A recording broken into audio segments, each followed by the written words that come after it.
Means GS paper 3 का syllabus learn करेंगे आज हम। दो पेपर के आपको सिलेबस अच्छे से याद हो गए, मैंने सुन लिए सबसे, तो वो सबको याद है। आज 3 का और देखते हैं। तो पहले हम जब पेपर 1 किया था तो 3 में डिवाइड किया था, है ना।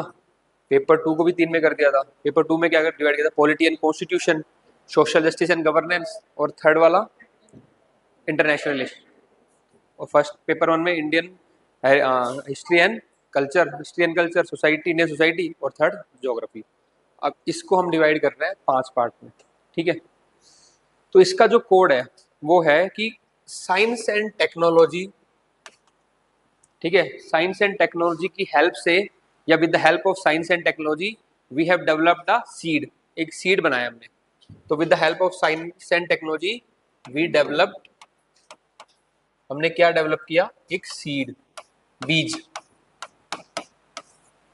ये है इसका कि साइंस एंड टेक्नोलॉजी की हेल्प से आपने सीड डेवलप कर दिया।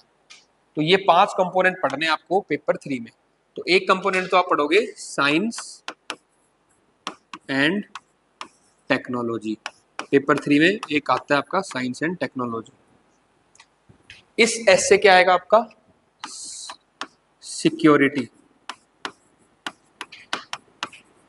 ठीक है। इसको बोलते हैं इंटरनल सिक्योरिटी। तो इससे पढ़ेंगे हम, एक पढ़ेंगे हम सिक्योरिटी, दूसरे ई से हम पढ़ेंगे इकोनॉमिक्स, फर्स्ट ई से। सेकंड ई से हम पढ़ेंगे एनवायरमेंट, डी से हम पढ़ेंगे डिजास्टर मैनेजमेंट। स्पेलिंग पूरी लिख लेना मैनेजमेंट की।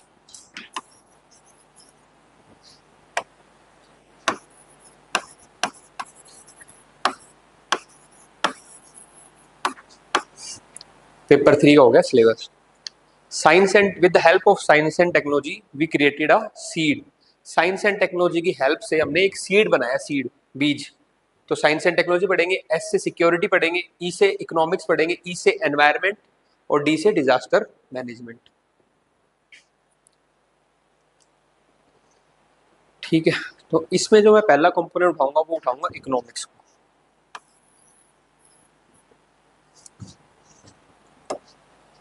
इकोनॉमिक्स, ठीक है।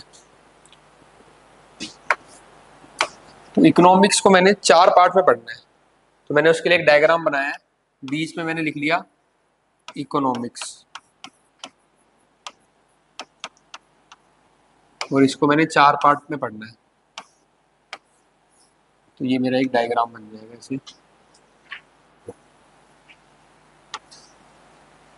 ये तो 4 कंपोनेंट क्या है इकोनॉमिक्स के? पहला जो कंपोनेंट है वो है प्लानिंग। कोई भी हम इकोनॉमिक्स स्टार्ट करते हैं तो प्लानिंग ही करेंगे ना, क्या हमारी प्लानिंग होगी इकोनॉमिक्स की, ठीक है। और प्लानिंग ऐसी करें कि जिससे फिर सबका फायदा हो, इंक्लूसिव ग्रोथ आए, सबके लिए ग्रोथ मिले, ठीक है। और उसके लिए हमें क्या चाहिए होगा? गवर्नमेंट का बजट चाहिए होगा। तो ठीक है, तो पहला कंपोनेंट क्या आएगा आपका? प्लानिंग। उसके लिए, और प्लानिंग हम कैसे करें कि सबका फायदा हो, इंक्लूसिव हो ग्रोथ, ठीक है। इंक्लूसिव ग्रोथ मतलब कि सभी को फायदा हो रहा है, लास्ट जो गरीब से गरीब है उसको भी फायदा हो रहा है, उसकी भी ग्रोथ हो रही है। तो प्लानिंग ऐसी करो कि इंक्लूसिव ग्रोथ हो, इंक्लूसिव ग्रोथ।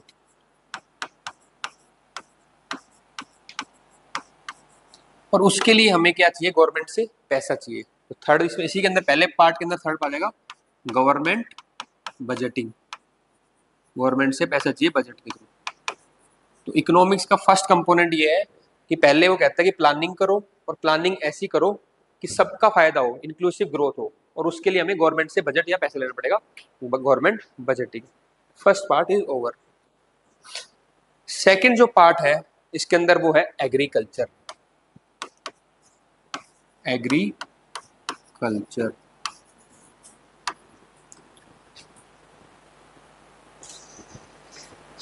ठीक है।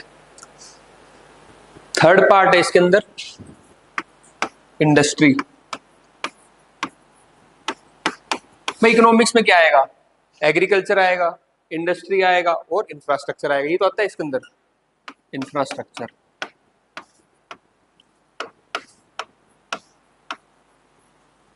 अब बात समझो, पहला पार्ट क्या था, गवर्नमेंट प्लानिंग करेगी, है ना, इकोनॉमिक्स की प्लानिंग होती है, पहले प्लानिंग होगी।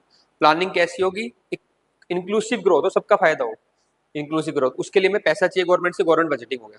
अब आप नॉर्मली भी सोचते हो प्लानिंग करने का इकोनॉमिक्स में और क्या आ सकता है, एग्रीकल्चर भी आता है इकोनॉमिक्स के अंदर, इंडस्ट्रीज भी आती है और इंफ्रास्ट्रक्चर भी आता है, जो हम बिल्ड करते हैं, रोड वोड, पोर्ट, रेलवे, रोडवे, तो सारा इकोनॉमिक्स का पार्ट है, इंफ्रास्ट्रक्चर का पार्ट।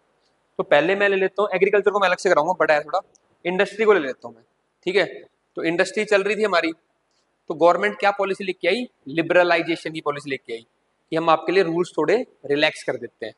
तो गवर्नमेंट इंडस्ट्री में क्या लेके आएगी, लिबरलाइजेशन, और गवर्नमेंट क्या करेगी, डिफरेंट इंडस्ट्रियल पॉलिसीज लेके आएगी, ताकि क्या हो सके, इंडस्ट्रियल ग्रोथ हो सके। तो यहाँ पे जो 3 वर्ड याद रखने हैं आपको, पहला वर्ड याद रखना है आपको, क्या था, लिबरलाइजेशन, इंडस्ट्री के अंदर लिबरलाइजेशन, गवर्नमेंट ने रूल्स को क्या किया, थोड़ा रिलैक्स किया, ताकि इंडस्ट्री फ्लरिश कर सके। दूसरा फिर गवर्नमेंट क्या लेके आई आपका, इंडस्ट्रियल इंडस्ट्रियल पॉलिसीज, ठीक है, ये 2 चीज गवर्नमेंट लेके आई, ठीक है।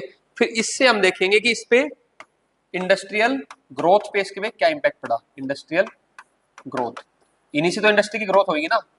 तो ये 2 चीज देखनी है, पढ़नी है आपको, लिबरलाइजेशन और इंडस्ट्रियल पॉलिसी, और इनका इफेक्ट देखना है कि इंडस्ट्रियल ग्रोथ पे क्या इफेक्ट पड़ा, ये आप पढ़ोगे इंडस्ट्री के अंदर। पहला वाला कंपोनेंट हो गया, दूसरा एग्रीकल्चर है वो अलग से करेंगे, थर्ड कंपोनेंट था इंडस्ट्री। फोर्थ कंपोनेंट जो इकोनॉमिक्स का आ रहा है, अभी इकोनॉमिक्स ही पढ़ रहा हूं, याद है ना, सीड, SEED, और उधर क्या था, science and technology, science and technology की हेल्प से हमने सीड बनाया था। तो अभी मैं ये कंपोनेंट लिया बस मैंने एक, बाकी तो अभी बाकी है, इकोनॉमिक्स वाला लिया है, ठीक है। तो इकोनॉमिक्स में 4 पार्ट किए मैंने, पहले वाले के अंदर planning, inclusive growth, government budgeting, दूसरा एग्रीकल्चर, और मैंने कहा था एग्रीकल्चर इंडस्ट्री भी आएंगी और इंफ्रास्ट्रक्चर भी आएगा। इंडस्ट्री में गवर्नमेंट ने पहले लिबरलाइजेशन किया, लिबरलाइज किया चीजों को, फिर गवर्नमेंट पॉलिसीज भी लेके आई, इंडस्ट्रियल पॉलिसी, फिर उनका इफेक्ट देखेंगे कि क्या पड़ेगा इंडस्ट्रियल ग्रोथ के ऊपर। थर्ड पार्ट आता है इंफ्रास्ट्रक्चर। तो इंफ्रास्ट्रक्चर में आप क्या चीज इंक्लूड करोगे, एक तो एनर्जी होती है, जो भी थर्मल पावर प्लांट हो गए, ये सारे हमारे इसमें आते हैं इंफ्रास्ट्रक्चर के अंदर। तो पहला लिखो एनर्जी, एनर्जी, ठीक है। फिर उसके बाद जितने भी आपके मोड ऑफ ट्रांसपोर्ट है, रोडवे, रेलवे, वो सब लिख दो। तो रोड्स लिख दो, रेलवेज लिख दो, ठीक है। वाटरवेज में क्या आएंगे आपके, पोर्ट्स, पोर्ट्स लिख दो, ठीक है। और लास्ट में एयरपोर्ट्स, हवाई जहाज हो गए, एयरपोर्ट्स। तो ये पार्ट हो गया आपका इंफ्रास्ट्रक्चर का। अब लास्ट बचता है एग्रीकल्चर का, वो मैं करा देता हूँ आपको तरीक, ठीक है। एग्रीकल्चर थोड़ा बड़ा है इसलिए, चले भाई आगे, हो गया ना। अब एग्रीकल्चर के लिए आओ, एग्रीकल्चर वाला पार्ट कैसे याद करना है आपको, एग्रीकल्चर,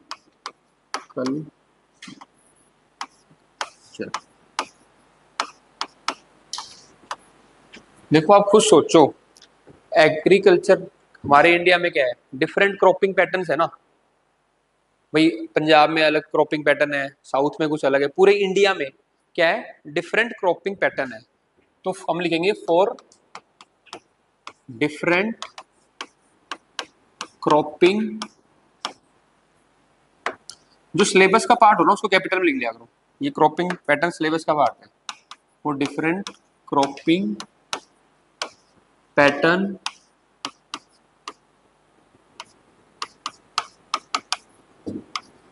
तो क्रॉपिंग पैटर्न सिलेबस का पार्ट है, इसको अंडरलाइन कर लिया। तो हमें अलग अलग क्रॉपिंग पैटर्न चाहिए कंट्री के अंदर, तो उसके लिए हमें क्या चाहिए होगा, farmer need irrigation system, for different cropping pattern in India, farmer need irrigation system, irrigation चाहिए ना उसको, पानी करने, इरिगेशन सिस्टम। और क्या चाहिए होगा उसको, इरिगेशन सिस्टम के साथ साथ क्या चाहिए होगा उसको, टेक्नोलॉजी भी चाहिए होगी, ई टेक्नोलॉजी, ये भी सिलेबस का पार्ट है, ई टेक्नोलॉजी। और क्या चाहिए होगा उसको, टेक्नोलॉजी मिशन चाहिए होंगे, है ना, अलग अलग मिशन चाहिए होंगे। जैसे मान लो ब्लू रेवोल्यूशन दे दिया, है ना, अलग अलग मिशन दे दिए, उनमें टेक्नोलॉजी का यूज कर दिया, टेक्नोलॉजिकल मिशंस। और क्या चाहिए होगा उसको, फार्मर्स को अगर अलग अलग क्रॉप उसको आनी है तो पहले तो इरिगेशन सिस्टम चाहिए, ई टेक्नोलॉजी चाहिए, ठीक है ना, इलेक्ट्रॉनिक टेक्नोलॉजी, टेक्नोलॉजिकल मिशन चाहिए, और क्या चाहिए फार्मर्स को, सब्सिडीज चाहिए, सस्ता भी होना चाहिए ना, एंड सब्सिडीज, सब्सिडीज, ये हो गया आपका। अब फार्मर ने क्या किया, इन सब की हेल्प से क्रॉप्स उगा ली, आगे उसके क्रॉप्स। अब वो क्रॉप्स करने के लिए फार्मर को क्या चाहिए, उसको स्टोर करना पड़ेगा, ट्रांसपोर्ट करना पड़ेगा और मार्केटिंग भी करनी पड़ेगी उसकी, ठीक है। तो फार्मर को अब क्या करेगा, प्रोडक्शन क्या चाहिए, द फार्मर नीड स्टोरेज, उनको स्टोर भी करे, और क्या करेगा, ट्रांसपोर्ट करेगा मंडी तक, और क्या करेगा, मार्केटिंग।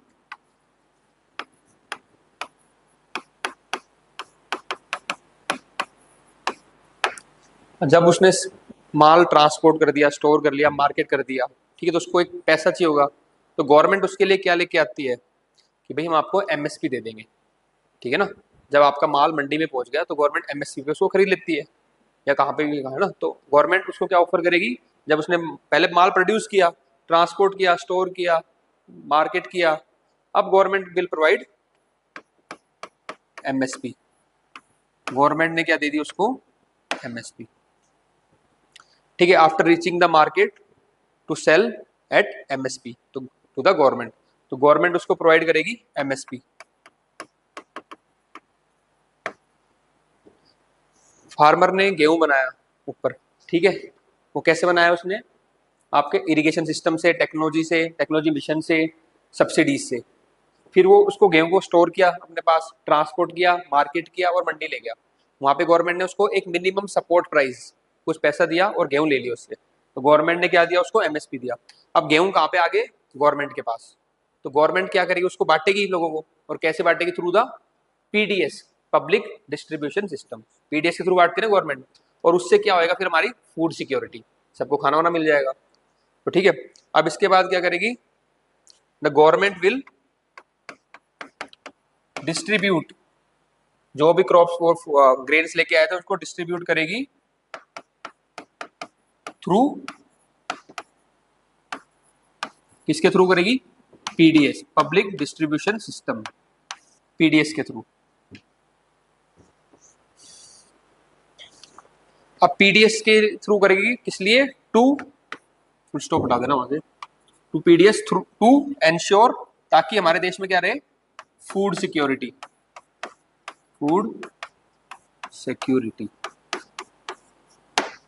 इससे हमारे देश में क्या रहेगी, फूड सिक्योरिटी, ठीक है। अब फार्मर ने बेच दिया एमएसपी पे, गवर्नमेंट ने खरीद लिया, लोगों को दे दिया थ्रू पीडीएस, उनको फूड सिक्योरिटी मिल गई, फिर भी फार्मर की इनकम तो नहीं बढ़ी, अभी अभी गरीबी है फार्मर, नहीं बढ़ी ना, तो फिर गवर्नमेंट क्या कहती है, भाई तुम लोग एनिमल रियरिंग भी कर लो, उसके बाद आएगा एनिमल रियरिंग।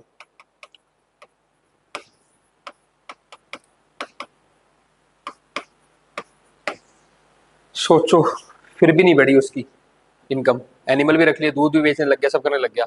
फिर गवर्नमेंट ने क्या कहा उनको, भाई तुम जो फूड है उसको प्रोसेस भी कर लो, जैसे आलू है तो उसकी आलू चिप्स बना लो, ठीक है, अगर फ्रूट है तो उसका अचार बना लो, ये क्या हो गया, फूड प्रोसेसिंग, जो फूड है आपके उसको प्रोसेस करना स्टार्ट कर लो ताकि फूड आपका खराब ना हो, टमाटो है तो उसका केचप बना लो। तो गवर्नमेंट ने एनिमल रियरिंग के बाद क्या बात की, फूड प्रोसेसिंग की, भाई फूड प्रोसेसिंग भी कर लो, फूड प्रोसेसिंग। अब भी गवर्नमेंट फार्मर की इनकम नहीं बढ़ी, तब गवर्नमेंट को समझ में आया कि भाई दिक्कत ये नहीं है, फूड प्रोसेसिंग ये सब तो है ही, लेकिन उस फार्मर के पास लैंड ही बहुत कम है, छोटी छोटी लैंड कितना कमा लेगा वो। तो गवर्नमेंट क्या बोलती है कि लैंड रिफॉर्म्स करो। तो लास्ट टॉपिक जो एग्रीकल्चर रहेगा that is your land reforms. अगर ये कहानी याद होगी तो सारा एग्रीकल्चर आपका खत्म।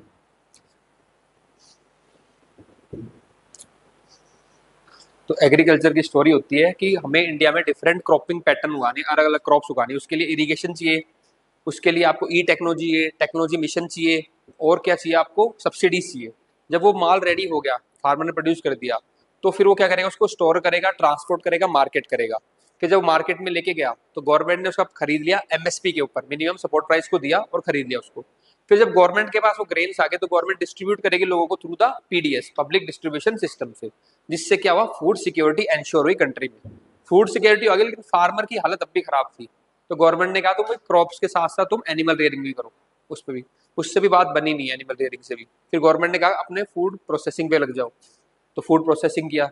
तब थोड़ी बहुत इनकम बढ़ी, लेकिन गवर्नमेंट को मेन रीजन पता चला कि इनके पास लैंड ही छोटी है। तो फिर गवर्नमेंट ने कहा हम क्या करेंगे, लैंड रिफॉर्म्स। ये हो गया एग्रीकल्चर, इकोनॉमिक्स पूरा। पहला कंपोनेंट था इकोनॉमिक्स का, 4 कंपोनेंट थे इकोनॉमिक्स के। प्लानिंग करेंगे, और प्लानिंग कैसे करें, इंक्लूसिव ग्रोथ हो, उसके लिए गवर्नमेंट से बजट लेना, गवर्नमेंट बजटिंग। सेकंड था एग्रीकल्चर, एग्रीकल्चर सारी स्टोरी याद है आपकी। थर्ड था इंडस्ट्री, इंडस्ट्री में लिबरलाइजेशन किया, कुछ पॉलिसी लेके आए, उनका इफेक्ट देखेंगे कि इंडस्ट्रियल ग्रोथ पे क्या इफेक्ट पड़ा, इंडस्ट्री खत्म। इंफ्रास्ट्रक्चर में मैंने कहा था एनर्जी कर लेना, जितने भी आपके प्लांट्स प्लांट्स हो गए, थर्मल पावर प्लांट, एनर्जी वाला पार्ट आ जाएगा। फिर ये रोड, रेलवे, एयरपोर्ट, ये सारे इंफ्रास्ट्रक्चर, तो ये चारों पार्ट खत्म आपके इकोनॉमिक्स के। तो सीड के अंदर हमने एक पार्ट कर लिया इकोनॉमिक्स, ठीक है। अब जो दूसरा पार्ट है वो हमारा है साइंस एंड टेक्नोलॉजी। ये देखो, पहला इकोनॉमिक्स कर लिया, अब हम कर रहे हैं साइंस एंड टेक्नोलॉजी। तो साइंस एंड टेक्नोलॉजी में आप क्या करोगे,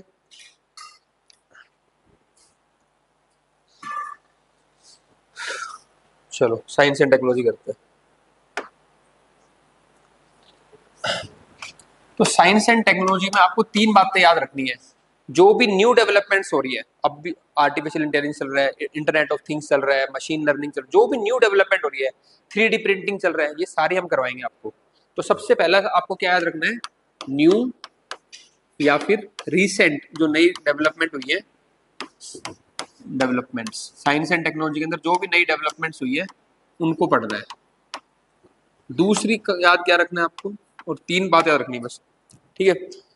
दूसरा क्या रखना है आपको, इंडियंस, ऐसे इंडियन साइंस एंड टेक्नोलॉजी के अंदर जिन्होंने कंट्रीब्यूट किया है साइंस एंड टेक्नोलॉजी, उन इंडियंस की रिसर्च, उनका नाम, और तो ऐसे इंडियन जो साइंस एंड टेक्नोलॉजी में कंट्रीब्यूट कर रहे हैं उनके बारे में पढ़ना है आपको, ठीक है। और थर्ड क्या पढ़ना है आपको, इसमें एक चीज और आएगा, इंडियंस एंड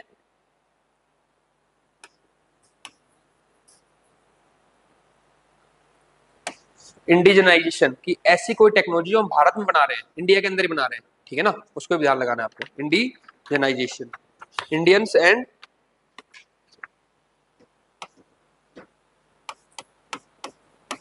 इंडिजनाइजेशन, ये 2 करना है आपको, ठीक है। तो ऐसे इंडियंस जिन्होंने रिसर्च की है, वो डेवलपमेंट की, वो देखना है, और इंडिजनाइजेशन देखनी है टेक्नोलॉजी की, कि हमने कहाँ कहाँ अपने आप खुद डेवलप किए इंडिया के अंदर टेक्नोलॉजी, साइंस एंड टेक, ये देखना है। थर्ड आपको क्या करना है, टेक्नोलॉजी देखनी है, अलग अलग टेक्नोलॉजी, जैसे आप स्पेस टेक्नोलॉजी, जैसे बायोटेक्नोलॉजी, जैसे डिफेंस टेक्नोलॉजी, जैसे रोबोटिक्स, जैसे नैनो टेक्नोलॉजी, ऐसे जो अलग अलग टेक्नोलॉजी है उन टेक्नोलॉजी को देखना है। तो ये 3 पार्ट करना है साइंस एंड टेक्नोलॉजी के अंदर, रिसेंट डेवलपमेंट्स, इंडियंस का कंट्रीब्यूशन, इंडिजनाइजेशन ऑफ टेक्नोलॉजी, और जो बाकी टेक्नोलॉजी होती है सारी उनको देखना है। तो साइंस एंड टेक का, साइंस टेक हो गया, ठीक है। सीड का ई हो गया, अगला ई है एनवायरमेंट, इसी के अंदर। तो अगला टॉपिक साइंस टेक क्या जाएगा, एनवायरमेंट, एनवायरमेंट। अब देखो एनवायरमेंट में मेन सिलेबस के अंदर क्या चीज लिखा हुआ है आपका, कि जो भी एनवायरमेंट है उसका आपको कंजर्वेशन करना है, बचाना है उसको, कंजर्वेशन। आपको याद है ना, हमने भी कहा था डिस्ट्रॉय हो गया, आप कंजर्व करेंगे through sustainable development, alternative energy sources, through acts, international, पहले नेशनल फिर नेशनल। तो कंजर्वेशन वाला, वो चारों लास्ट वाले चैप्टर इसके अंदर आ गए, फिर हम क्या देखेंगे, ऐसी चीजें जो हमारे क्या कर रही है, डिस्ट्रक्शन कर रही है, ठीक है ना। ऐसी फिनोमिना या ऐसी एक्टिविटीज जो क्या कर रही है, हमारे एनवायरनमेंट को डिस्ट्रॉय कर रही है, ठीक है। एक्टिविटीज इंपैक्टिंग एनवायरनमेंट, जैसे आपने कल किया ही था, climate change, global warming, pollution और अब सारा देखो याद हो रहा है ना आपको, कल हमने करवा दिया था याद, वो इस सिलेबस में लिखा हुआ है, मैंने आपको और डिटेल में करवा रखा है। और थर्ड क्या था आपका इसी के अंदर, environment impact assessment. Environment impact assessment कि कोई भी चीज है, मान लो यहाँ पे, ठीक है, एक फॉरेस्ट है यहाँ पे, एक ग्रासलैंड है, कुछ भी है, उसको आपने डिस्ट्रॉय करके एक मॉल बनाना है, तो आप देखोगे ना क्या क्या एनवायरनमेंट को इम्पैक्ट पड़ेगा अगर हम वो चीज काम करते हैं, तो वो किसके अंदर आता है, आपका एनवायरनमेंट इम्पैक्ट असेसमेंट। वो हम असेस करते हैं कि यहाँ से एनवायरनमेंट को हटाएंगे तो क्या इम्पैक्ट पड़ेगा, तो वो चीज पढ़नी है आपको। अब आप मेरे को कल के 12 चैप्टर बताओ, सबसे पहला क्या था, इकोसिस्टम था, है ना। इकोसिस्टम में दो थे, नेचुरल इकोसिस्टम, फिर हमने पहले टेरेस्ट्रियल और एक्वेटिक, तो थर्ड चैप्टर एक्वेटिक आ गया था। फिर फोर्थ हम आ गए थे ह्यूमन मेड इकोसिस्टम, तो हमारे 4 चैप्टर खत्म। फिफ्थ चैप्टर क्या था हमारा, फिर बायोडाइवर्सिटी बढ़ गई थी इसके कारण, तो बायोडाइवर्सिटी होगी। फिर बायोडाइवर धीरे धीरे क्या होने लगा, फिर वो डिस्ट्रॉय होने लगा, किसके साथ, climate change and global warming के थ्रू। सिक्स हो गया। सेवन चैप्टर फिर पॉल्यूशन से भी डिस्ट्रॉय हो रहा था, सेवंथ हो गया। एट्थ चैप्टर क्या था, फिर हम उसको इंप्रूव करेंगे थ्रू सस्टेनेबल डेवलपमेंट, क्या था, हाँ। फिर हम ट्रांजिशन पे आए थोड़ा कि भाई अब डिस्ट्रॉय हो रहा है, तो सब डिस्ट्रॉय हो गया, मान लो फॉरेस्ट फॉरेस्ट, तो हम एग्रीकल्चर पे आ गए, कल भी एग्रीकल्चर मिस हो गया था, है ना। तो हाँ नाइन्थ चैप्टर, अच्छा कल बायोडाइवर्सिटी, तो नाइन्थ था या एट्थ था ये एग्रीकल्चर, एट्थ पे एग्रीकल्चर पे आ गए। तो एग्रीकल्चर के बाद फिर हमें लगा नहीं तो ठीक करना पड़ेगा हमें थ्रू द सस्टेनेबल डेवलपमेंट, ठीक है। और उसके बाद हम क्या करेंगे, अल्टरनेट एनर्जी सोर्सेज, तो 10 चैप्टर हो गए। फिर 11th में हमने क्या किया, एक्ट्स बनाए, ऑर्गेनाइजेशन आई नेशनल लेवल पे। फिर नेशनल लेवल पे काम नहीं चला तो इंटरनेशनल लेवल पे कन्वेंशन एक्ट, तो 12 वो चैप्टर हो गए। उनको हमने 3 में कैटेगराइज कर दिया, कुछ कंजर्वेशन मेजर्स हैं, कुछ डिस्ट्रक्शन वाले हैं, और इम्पैक्ट देख लेंगे, EIA एनवायरमेंट इम्पैक्ट असेसमेंट, तो एनवायरमेंट भी हो गया आपका। तो आपका साइंस एंड टेक सीड में क्या हो गया, साइंस टेक हो गया, एस बचा अभी, ई हो गया एक, तो एनवायरमेंट के इकोनॉमिक्स हो गया, डी से क्या आएगा, डिजास्टर मैनेजमेंट। तो नेक्स्ट है आपका डिजास्टर मैनेजमेंट।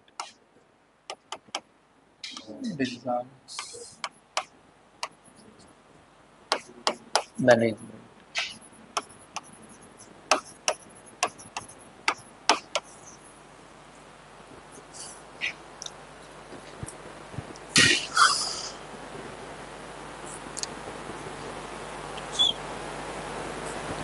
तो डिजास्टर मैनेजमेंट में इसमें कुछ नहीं लिखा हुआ, इसमें लिखा हुआ डिजास्टर एंड डिजास्टर मैनेजमेंट, इतना लिख दिया इसने। वो क्या पढ़े इसमें, लेकिन ऐसे काम चलेगा नहीं। मैं आपको 7 बातें बताता हूँ जो हमें पढ़नी है इसके अंदर, इससे क्वेश्चन आते हैं। तो पहला अपना साइड में लिख लो, व्हाइट पेज और होगा जहाँ पे, पहला हमें पढ़ना है इसके अंदर कि डिजास्टर कौन कौन से डिजास्टर है और उसके टाइप्स। तो डिजास्टर क्या होता है पहले तो, कि होता क्या है डिजास्टर, और उसके टाइप्स, ये पहले पढ़ना है आपको कि डिजास्टर क्या है और उसके टाइप्स क्या है, ठीक है। सेकंड पे आपको पढ़ना है डिजास्टर मैनेजमेंट, कि डिजास्टर हो गया तो उसको मैनेज कैसे करेंगे, ठीक है। एंड प्रिपेयर्डनेस, हमारी तैयारी कितनी है, disaster management and preparedness.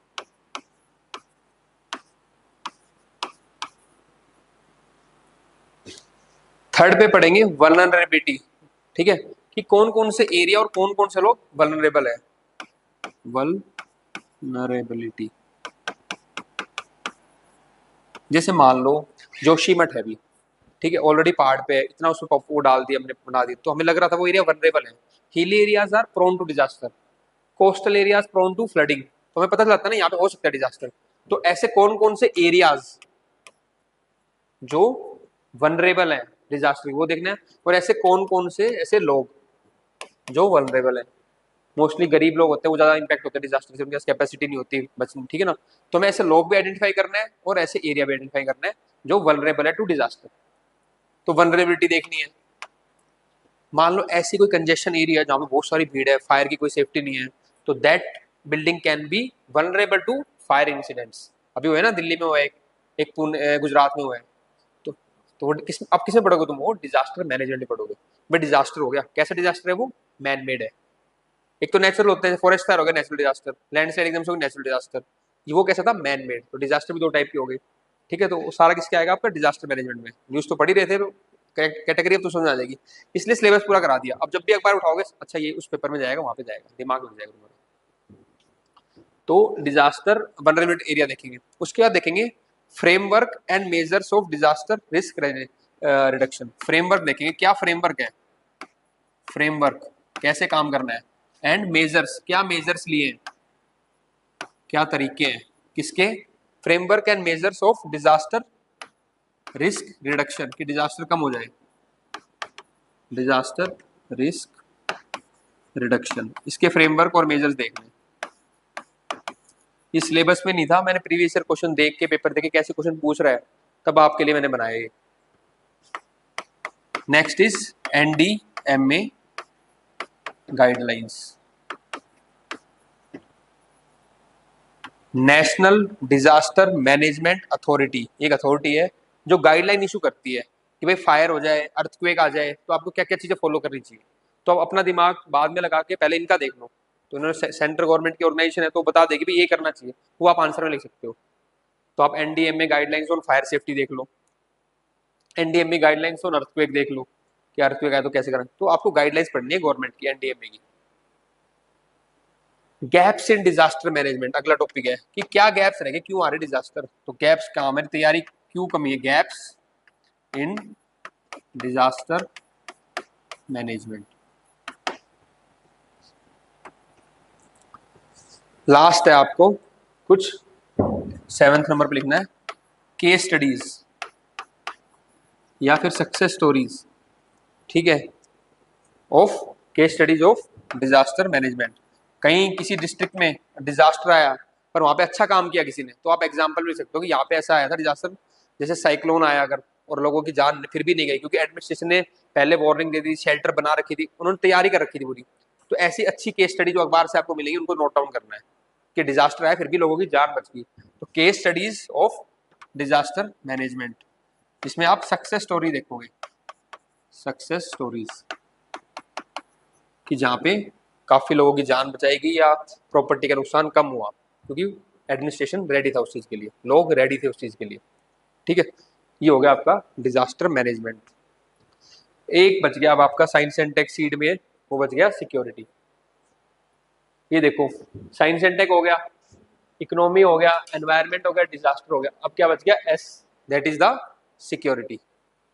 Last topic है सिक्योरिटी, ठीक है।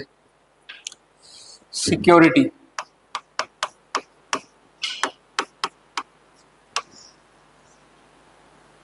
अब देखो सिक्योरिटी का कोड है, एक एक्सट्रीम आइडियोलॉजी का एक्टर था, ठीक है। क्या था, एक एक्सट्रीम आइडियोलॉजी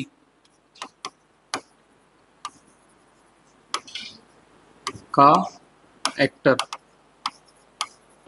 ठीक है। एक्सट्रीम थी उसकी आइडियोलॉजी, एक एक्सट्रीम आइडियोलॉजी का एक्टर था जो क्या कर रहा था, जो ऑर्गेनाइज तरीके से, बिल्कुल ऑर्गेनाइज तरीके से, ठीक है, साइबर का, डिजिटल का, IT का यूज करके क्या कर रहा था, बॉर्डर क्रॉस कर रहा था। आप मानो एक बॉर्डर से कोई आ रहा है एक्टर, ठीक है, जो कि बहुत कैसा था, एक्सट्रीम आइडियोलॉजी का था। जो एक्सट्रीम आइडियोलॉजी होगा यानी कि उग्रवाद का होगा, तो वो क्या करेगा, यहाँ पे टेररिज्म फैलाएगा, ठीक है ना। तो एक एक्सट्रीम आइडियोलॉजी का एक्टर था, तो एक एक्सट्रीम आ गया, एक एक्टर वर्ड आ गया आपके पास, ठीक है। एक एक्सट्रीम आइडियोलॉजी का एक्टर था जो ऑर्गेनाइज्ड, ऑर्गेनाइज तरीके से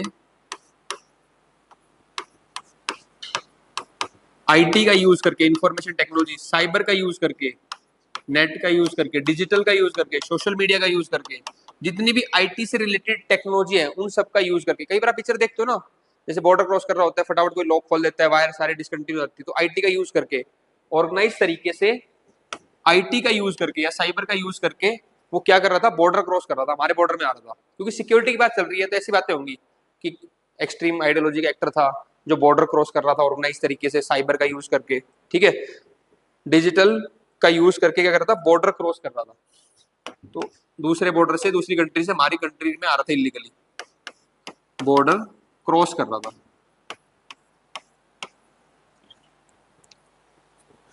ठीक है, ओके, बॉर्डर क्रॉस कर रहा था, किस लिए आ रहा था वो यहाँ पे? टेररिज्म फैलाने के लिए, क्योंकि एक्सट्रीम आइडियोलॉजी का था, उसको एक्सट्रीम करना था सब कुछ। तो वो किस लिए आ रहा था हमारे यहाँ पे? बॉर्डर क्रॉस कर रहा था, किस लिए? टेररिज्म, क्योंकि सिक्योरिटी की बात है ना, तो टेररिज्म ये सब चीज आएंगी, टेररिज्म फैलाने के लिए।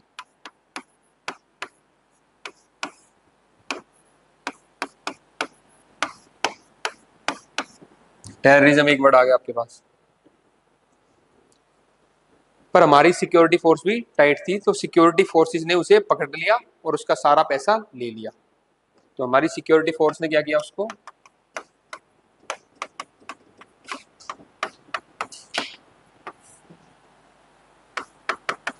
सिक्योरिटी फोर्स ने क्या किया? उसे पकड़ लिया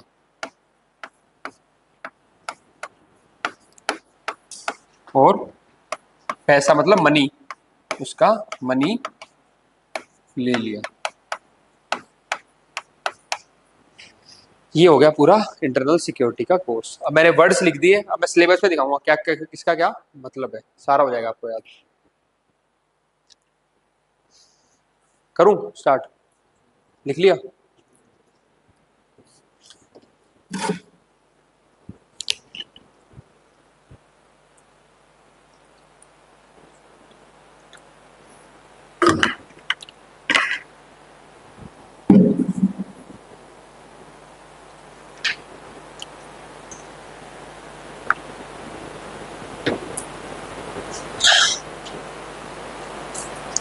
पेन की बात की थी सर ने, याद है? मेरे को ये पेन लग रहा है अटकता है, और इसकी मैंने यूज किया है, कई बार रुकता है, हम चेंज करेंगे इस पेन को। और कोशिश करो बॉल पेन पे आओ, क्योंकि वहां पे बॉल पेन में लिखने फायदा है, कभी कुछ गिर जाता है, पसीना आ जाता है, दिक्कत हो जाती है थोड़ी। बॉल पेन ठीक रहेगा, जितना हो सके बॉल पेन पे शिफ्ट करो, है ना? आप कोशिश करो लिख लो, नहीं वहाँ दिक्कत आने वाली है। आईपैड पे कभी कभी ठीक है, लेकिन फाइनली लिखना ही पड़ेगा वहाँ पे। कभी कभी कुछ नोट्स बना ले उसलिए ठीक होते हैं। चलो कर लो जैसे मन। हाँ ठीक है, लिखना पेपर पे लिखना, क्योंकि एंड ऑफ द डे लिख के आना है वहाँ पे। जितना इनोवेटिव आप यहाँ पे हो सकते हो ना, आईपैड पे इतना नहीं हो पाता। चलो ठीक है, डबल मेहनत सोच याद करने में लगाओ, लिखने में नहीं। ये तो इसलिए होता है, कभी मान लो जैसे हमें 4-5 चीजें करके कुछ कॉपी पेस्ट करना हो, एक नोट्स बनाओ ना, तीन, तब हम उसका यूज करते हैं सॉफ्ट कॉपी का। जब खुद लिखना हो तो पेज पे लिखना चाहिए। मतलब टेक्नोलॉजी को यूज करने का भी एक तरीका होता है, उसको इसमें मैंने कहा मैं आपको बताऊंगा कैसे यूज करना है उसको। ठीक है, इस पे क्लास में आप कुछ करो, पेज पे लिखो, है ना? बाकी आपको 3-4 जगह से कुछ समराइज करना हो, कम पढ़ना हो, मार्क करना हो, हाईलाइट करना हो, उसको आप आईपैड यूज करो। टैब या आईपैड उसके लिए होता है वो। नॉर्मल तो मैं लिखने में फायदा रहता है हमेशा। हाँ मैं आपको याद करवा देता हूँ, ठीक है?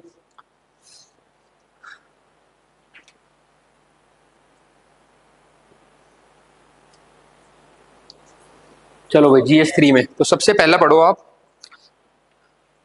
इकोनॉमिक्स स्टार्ट करेंगे, है ना?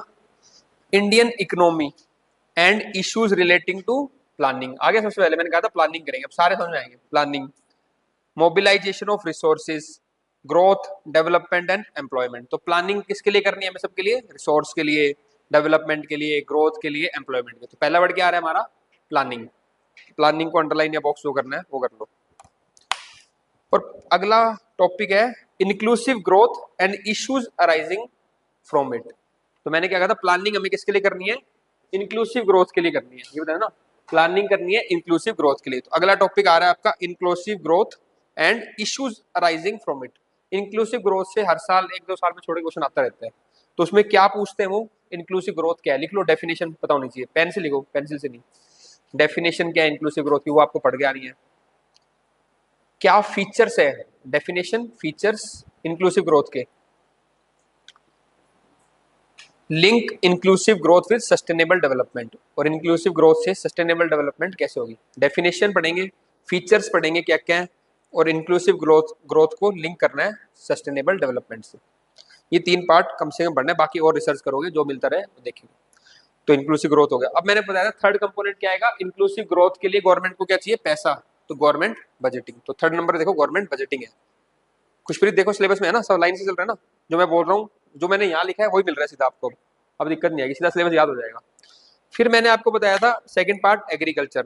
तो एग्रीकल्चर में मैंने कहा था क्रॉपिंग पैटर्न के लिए क्या चाहिए, इरिगेशन फैसिलिटी। तो मेजर क्रॉपिंग पैटर्न आ गया, different types of irrigation facilities आ गया, ठीक है ना। Storage, transport, marketing, issue related to e technology in aid of farmers, issue related to direct subsidies, minimum support price, public distribution system, food security एक word है, technology mission एक word है, animal rearing आ गया बाद में, ठीक है। और लास्ट में फिर फूड प्रोसेसिंग और उसके बाद लैंड रिफॉर्म। तो सारे वर्ड कवर हो रहे हैं आपके, कोई छोटा नहीं। मैंने स्टोरी क्या बताई थी कि डिफरेंट क्रॉपिंग पैटर्न के लिए क्या चाहिए हमें फार्मर्स को, इरिगेशन, तो इरिगेशन वर्ड है, ई टेक्नोलॉजी चाहिए, टेक्नोलॉजी वर्ड है, टेक्नोलॉजी मिशन चाहिए, टेक्नोलॉजी मिशन वर्ड है, और सब्सिडी चाहिए, चारों वर्ड हो गए खत्म। अब जब वो बन गया उसका, तो क्या करेगा, उसको स्टोर करेगा, स्टोरेज वर्ड लिखा हुआ है कि स्टोर करना है उसको, ट्रांसपोर्ट करना है, मार्केटिंग करनी है उसी की, वो सारे वर्ड इसके अंदर लिखे हुए हैं, आपके सिलेबस चेक करते चलना, ठीक है। तो मार्केटिंग करेगा, गवर्नमेंट के पास जाएगा तो गवर्नमेंट खरीदेगी टू एमएसपी, एमएसपी वर्ड लिखा हुआ है, minimum support price, fifth number पे, ठीक है। तो जब एमएसपी होएगा तो फिर उसको गवर्नमेंट बांटेगी कैसे, फिफ्थ में लिखा हुआ है through the PDS, public distribution system. उससे क्या होगा, फिफ्थ पॉइंट ही कर रहा हूं कवर, उससे क्या आएगी, फूड सिक्योरिटी। अब फूड सिक्योरिटी आ गई, लेकिन अभी भी गवर्नमेंट को क्या लग रहा था, फार्मर की इनकम नहीं बढ़ी, तो गवर्नमेंट ने क्या किया, animal rearing, economics of animal rearing. फिर भी नहीं बढ़ा तो गवर्नमेंट किस पे गई, फूड प्रोसेसिंग, सिक्स पे फूड प्रोसेसिंग। फिर गवर्नमेंट को लगा भाई इससे बात नहीं बनेगी तो क्या करो, लैंड रिफॉर्म, सेवंथ पे land reform, economics complete, sorry complete नहीं, एग्रीकल्चर कंप्लीट, प्लानिंग हो गया कंपोनेंट, एग्रीकल्चर हो गया। अब आओ आपका इंडस्ट्री पे, इंडस्ट्री में क्या लिखा है, इफेक्ट ऑफ लिबरलाइजेशन, मैंने लिखा था लिबरलाइजेशन देखना है, और on the economy, changes in the industrial policy, और इंडस्ट्रियल पॉलिसीज आ गया फिर second word, and their effect on industrial growth, और इनका इफेक्ट क्या पड़ रहा है, इंडस्ट्रियल ग्रोथ, वही तीनों बातें लिखी है जो मैंने आपको बताई थी, इंडस्ट्री खत्म। अब आओ आपका इंफ्रास्ट्रक्चर, ठीक है।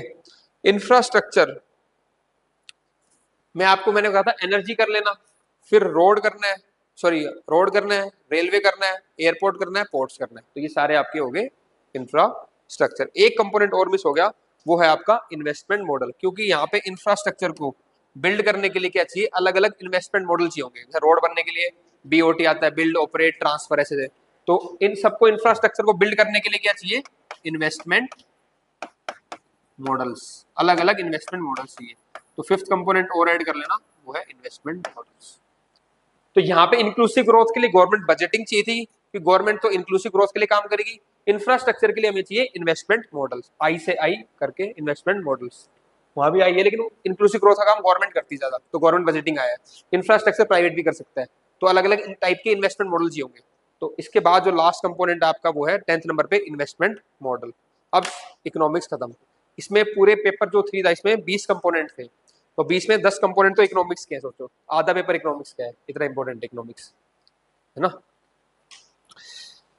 फर्स्ट पेपर जो था उसमें कितने कंपोनेंट थे, 12, ठीक है। सेकंड में थे 20, है ना, जो हमने कर लिया। आज जो पेपर 3 है उसमें 20 है, और लास्ट पेपर जो 4 है उसमें 8 कंपोनेंट है। 12, पहला 12 और लास्ट वाला 8, वो भी 20 हो गए मिलके दोनों, और इनमें 20 तो 20 क्या याद रखो सारा, पहला 12 और लास्ट 8 वो 20 हो गए, सेकंड में 20 है, 3 में 20 है, ठीक है। तो टोटल 60 कंपोनेंट्स हमें पढ़ने हैं मेंस के अंदर। अब आते हैं हम नया अगला चैप्टर जो है हमारा साइंस एंड टेक्नोलॉजी। तो साइंस एंड टेक्नोलॉजी में क्या लिखा है, science and technology developments and their application in everyday life. तो मैंने कहा था जो भी नई नई टेक्नोलॉजी आ रही है उनको देखना है आपको, और उनकी एप्लीकेशन देखना है कि हमारे डेली लाइफ में क्या फायदा है उसका। तो पहला पार्ट था टेक्नोलॉजी का। दूसरा मैंने क्या कहा था, achievements of Indians in science and technology and indigenisation of technology and developing new technology, in developing new technology, Indianisation of technology in developing new take and developing new technology. तो हम ये बता रहे हैं कि इसमें हमें क्या देखना है, इंडियंस का कंट्रीब्यूशन देखना है, और इंडिजिनाइजेशन जो हमने खुद कंट्री में टेक्नोलॉजी बनाई उनको देखना है। तो ये देखो साइंस एंड टेक के अंदर पहला न्यू डेवलपमेंट जिनका एवरीडे लाइफ पे क्या इंपैक्ट पड़ेगा वो देखोगे, फिर इंडियंस का देखोगे, इंडिजिनाइजेशन ऑफ टेक्नोलॉजी देखोगे, और फिर उसके अलावा जो बाकी टेक्नोलॉजी एक साथ उनको देखेंगे। थर्ड पे लिखा हुआ है awareness in the field of IT, space, computer, robotics, nano technology, biotechnology and issues related to IPR. इसमें इंटेलेक्चुअल प्रॉपर्टी राइट भी आपको पढ़ना है, आईपीआर, और इसमें क्या पढ़ना है, issue related to IPR, intellectual property rights. ये हो गया टेक्नोलॉजी। उसके अलावा एनवायरनमेंट पे, एनवायरनमेंट में क्या बताता, कंजर्वेशन देखना है, environment pollution, degradation, environment impact assessment, वो सारी बातें लिखी हुई है कि कंजर्वेशन किससे वो करना है, डिग्रेडेशन कैसे हो रहा है, और थर्ड कंपोनेंट था एनवायरनमेंट इंपैक्ट असेसमेंट, कंजर्वेशन, ठीक है, आपका एक्टिविटीज इम्पैक्टिंग एनवायरमेंट, जिसे डिग्रेडेशन हो रहा है, और एनवायरमेंट इम्पैक्ट असेसमेंट, तीन ही कंपोनेंट थे। नेक्स्ट में लिखा हुआ इन्होंने केवल डिजास्टर एंड डिजास्टर मैनेजमेंट। मैंने आपको पूरे 7 कंपोनेंट बता दिए जो डिजास्टर और डिजास्टर मैनेजमेंट में आपको पढ़ने हैं। लास्ट जो है आपका वो है आपका सिक्योरिटी। सिक्योरिटी को पढ़ो। Linkages between development and spread of extremism. तो एक्सट्रीमिज्म वर्ड आ गया ना, कि डेवलपमेंट की कमी के कारण कैसे एक्सट्रीमिस्ट की आइडियोलॉजी बढ़ रही है। तो मैंने पहला वर्ड क्या लिखा था, एक एक्सट्रीम आइडियोलॉजी का एक्टर था। तो एक्सट्रीम वर्ड आ गया ना, तो एक्सट्रीम से आप क्या पढ़ोगे, एक्सट्रीमिज्म। तो एक्सट्रीमिज्म पढ़ना है सिक्योरिटी के अंदर। Role of state and non state actors, देखो आ गया एक्टर्स। तो ऐसे एक्टर जो स्टेट है, यानी कि कोई गवर्नमेंट अगर स्पॉन्सर कर रही है टेररिज्म को या एक्सट्रीमिज्म को, तो हो गए स्टेट एक्टर। लेकिन जो गवर्नमेंट नहीं है तो उसको बोलेंगे नॉन स्टेट एक्टर। तो ऐसे लोग भी होते हैं जो मान लो आतंकवादी, जो कोई गवर्नमेंट स्पॉन्सर कर रही है वो भी हो सकता है, कई बार गवर्नमेंट नहीं भी करती है, बाहर से भी करते हैं। तो state and non state actors. तो इसलिए मैंने कहा था एक्सट्रीम आइडियोलॉजी का एक्टर था। तो 2 टॉपिक खत्म हो गए पहली लाइन में आपके, एक्सट्रीमिज्म और state and non state actor. ठीक है, फिर देखो वो कैसे कर रहा था, ऑर्गेनाइज तरीके से आईटी इन सब का यूज कर रहा था। तो इसमें अगला चैप्टर आप क्या आपका challenges to internal security through communication network, role of social media, social networking site in internal security challenges, basis of cyber security, ठीक है ना, money laundering and its prevention. तो इसमें कौन सा वाला पार्ट हम कवर कर लेंगे, हमारा जो भी साइबर सिक्योरिटी का होगा, आईटी वाला होगा, वो सारा कवर हो गया। फिर अगला आ रहा है आपका security challenges and there management in border areas. मैंने कहा था ना कि वो बॉर्डर क्रॉस कर रहा है, देखो बॉर्डर क्रॉस कर रहा है, तो बॉर्डर एरियाज में भी हमें सिक्योरिटी देखनी है। ठीक है, linkages of organise terrorism with linkage of organise crime with terrorism. तो वो ऑर्गेनाइज तरीके से आ रहा था ना, तो ये ऑर्गेनाइज क्राइम आ गया यहाँ पे, ऑर्गेनाइज क्राइम और टेररिज्म फैलाने आया था, तो टेररिज्म वर्ड भी आ गया। तो ये वर्ड आपके दिमाग में आएंगे कि ऑर्गेनाइज क्राइम भी पढ़ना है हमें और हमें टेररिज्म भी पढ़ना है, ठीक है ना। उसके बाद उसको क्या किया था, वेरियस सिक्योरिटी फोर्सेस ने पकड़ लिया था। तो अगला देखो, various security forces and agencies and there mandate, और उसका सारा पैसा ले लिया था, मनी ले लिया था। तो ऊपर आपने एक मैंने मिस कर दिया था, साइबर सिक्योरिटी का क्या है, मनी लॉन्ड्रिंग, वो भी तो है ना, तो मनी लॉन्ड्रिंग यहाँ से कवर हो जाएगा। तो ये सारे वर्ड, अब देखो एक्सट्रीम से क्या है, एक्सट्रीमिज्म, एक्टर से क्या है, state and non state actor syllabus का पार्ट है, ऑर्गेनाइज से ऑर्गेनाइज क्राइम, ठीक है, आईटी साइबर सिक्योरिटी इन सब से आएगा, cyber security, social media networking site से जो चैलेंज आ रहा है, क्योंकि कई लोग भड़काऊ वीडियो डाल देते हैं ना सोशल मीडिया पे भी, तो वो सब देखना हमें आईटी वाले पार्ट के अंदर। उसके बाद क्या कर रहा है, बॉर्डर क्रॉस बॉर्डर, तो बॉर्डर जो क्रॉस कर रहे हैं उनसे जो टेररिज्म फैल रहा है आसपास के बॉर्डर एरिया में, वो भी देखना है, तो बॉर्डर मैनेजमेंट भी करना पड़ेगा हमें। ठीक है, तो कोई भी ऐसी न्यूज है अगर म्यांमार से कोई टेररिज्म आ रहे हैं, वहां पे हमने बॉर्डर मैनेजमेंट के लिए, बांग्लादेश के बॉर्डर मैनेजमेंट के लिए कुछ काम किया है, कोई आपने वायरिंग की है, तो आपको पढ़नी है, क्योंकि आपकी इंटरनल सिक्योरिटी में बॉर्डर मैनेजमेंट का पार्ट है। ऐसे आपको इंपॉर्टेंट पता चलेगा कि कौन सी न्यूज मेरे लिए इंपॉर्टेंट है। आगे समझ में, अगर मिनिस्ट्री ऑफ होम अफेयर्स कोई नई टेक्नोलॉजी लेके आई है जिससे हमें बॉर्डर पे अच्छा प्रोटेक्शन मिल जाएगी, तो हमारे काम आएंगे, एग्जाम्पल में लिख देना उसको। ठीक है, बॉर्डर क्रॉस कर रहा था, टेररिज्म, तो टेररिज्म में भी पढ़ना है कि ऑर्गेनाइज क्राइम कैसे टेररिज्म से लिंक है, ठीक है ना। और उसको फिर सिक्योरिटी फोर्सेज ने पकड़ लिया, तो डिफरेंट सिक्योरिटी फोर्सेज है उनके बारे में पढ़ना है, सीआईएसएफ हो गया, पैरामिलिट्री फोर्स हो गया, और जो बाकी सिक्योरिटी फोर्स है उन सबके बारे में हमें पढ़ना है। ठीक है, पकड़ लिया, और सीआरपीएफ है और जो भी सिक्योरिटी फोर्सेज है मैं बता दूंगा, उनके बारे में पढ़ना है। पकड़ लिया और फिर उसके सारा मनी ले लिया, तो यानी कि मनी लॉन्ड्रिंग जो भी हो रही है उसको भी हमें पढ़ना है। इसके अलावा एक दो टॉपिक और लिख लो, जैसे एक टॉपिक हमें और पढ़ना पड़ेगा,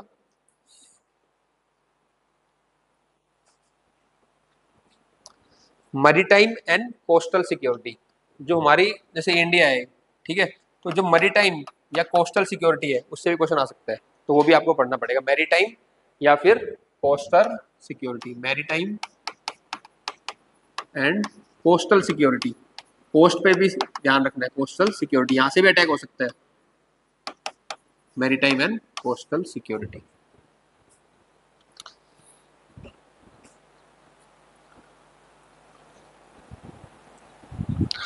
डेटा सिक्योरिटी बचा के रखनी, डेटा भी आजकल यूज हो सकता है। ठीक है, use of digital media in spreading terrorism and extremism, लोग डिजिटल मीडिया का भी, सोशल मीडिया का भी यूज कर रहे हैं to spread the terrorism and extremism.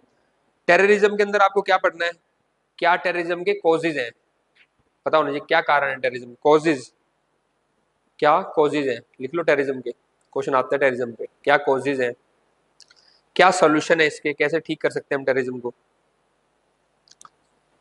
कौन कौन से लॉज बने हैं या इंटरनेशनल कन्वेंशंस हैं, laws and international conventions to curb terrorism, ये सब चीजें आपको टेररिज्म के अंदर देखनी है।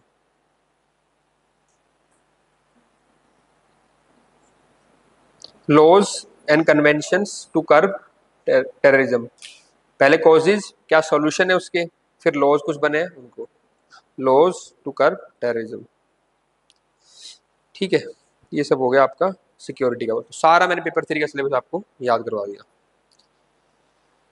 एक चीज और देख लिख लेना, इकोनॉमिक्स वाले में क्लास तो पढ़ेंगे सारे, साथ साथ हमें economic survey, government central government का आता है economic survey and union budget, वो भी पढ़ना है हर साल।